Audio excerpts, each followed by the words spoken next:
Hi everyone, তোমরা সবাই কেমন আছো? আশা করি ভালো আছো। আমরা তো বেশ ভালো আছি। তো চলে এসেছি একটা নতুন ভিডিও নিয়ে। তো আশা করি তোমাদের ভিডিওটা ভালো লাগবে। তো পুরো ব্লগ ভিডিওটা দেখতে থাকো। তো আজকে হচ্ছে মঙ্গলবার, আমি শ্যাম্পু করবো সেজন্য চুলটা আঁচড়ে নিচ্ছি। তো তারপর সানে চলে গেছিলাম, তারপরে পুজো দিয়েছি। যা টুকটাক কাজ থাকে, আমি এমনকি রান্নাও করতে শুরু করেছি, কিন্তু আমার ফোনে চার্জ ছিল না বলে আমি কোনো কিছু ভিডিও নিতে পারিনি। তো আজকে লাঞ্চে মেনুতে ছিল ডিমের কারি আর ছোটো মাছ দিয়ে আর বড়া দিয়ে হয়েছিল টক, আর এই স্যালাড ছিল।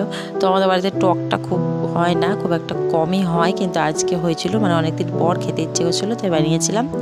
তো যাই হোক, আর সেই দিন কোনো কিছু ক্লিপ নিতে পারিনি আমি। আর তারপরে হচ্ছে বিকেলে বৃষ্টি হয়েছিল, কারেন্ট ছিল না, সেই জন্য আমি আর কিছু ভিডিও নেওয়া হয়নি।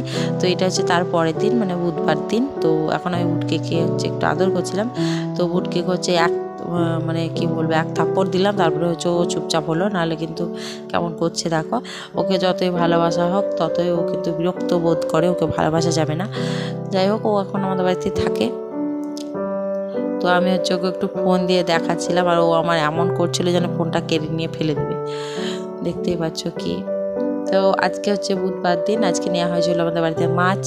তো মাছটা হচ্ছে দিদি ধুয়ে দিচ্ছে, এখন আমি রান্না করব। আমার কিন্তু স্নান হয়নি, স্নান করবো, তারপরে মুড়ি খাবো, অনেক কাজ আছে। তো চলো দেখতে থাকো ভিডিওটা, আশা করি তোমাদের ভালো লাগবে।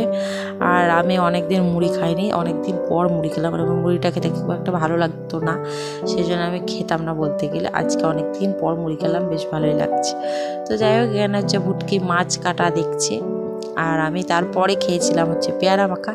পেয়ারা মাখাটা মানে বাবা অনেক দিন আগেই পেয়ারাটা নিয়ে এসেছিলো, একটু নরম নরম হয়ে গেছে। তো ভাবলাম মাখাই, তারপরে সবাই মিলে খাবো, আমি কিন্তু একা খাইনি, তো সবাই খেয়েছিলাম। তো এখন আমি এটা মাখাচ্ছি, আর এটা দেখেও কিন্তু আমার এখনও লোভ লাগছে। তো যাই হোক, কে কে খেতে ভালোবাসে সেটা জানিও।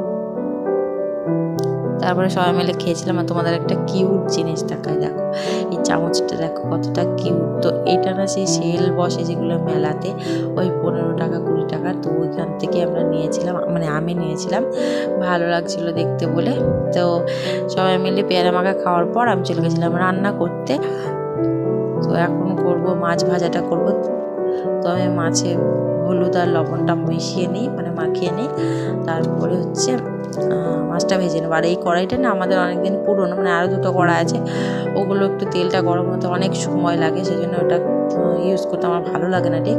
এটা তাড়াতাড়ি গরম হয়ে যায়, তো তাড়াতাড়ি গরম হওয়ার জন্য কী অবস্থা দেখো, তেলটা মানে কড়াইটা একটু কালো কালো হয়ে গেছিলো। তো যাই হোক, মাছগুলো ভেজে নেওয়ার পর আমি তরকারি বসিয়ে দেবো, আর এখন ভাতও বসিয়ে দিয়েছি। তো আর কিছু আমি ভিডিও করিনি, দেখতেই পাচ্ছ লাঞ্চে ছিল মাছের ঝোল, আলু সিদ্ধ আর কাঁকরোল ভাজা, তো ওটাই ছিল। আর রাত্রেও ওই আমি একটু মুড়ি খেয়েছিলাম, ভালো লাগছিল না। তো আজকের মতো এইটুকু, দেখা হবে নেক্সট ভিডিওতে।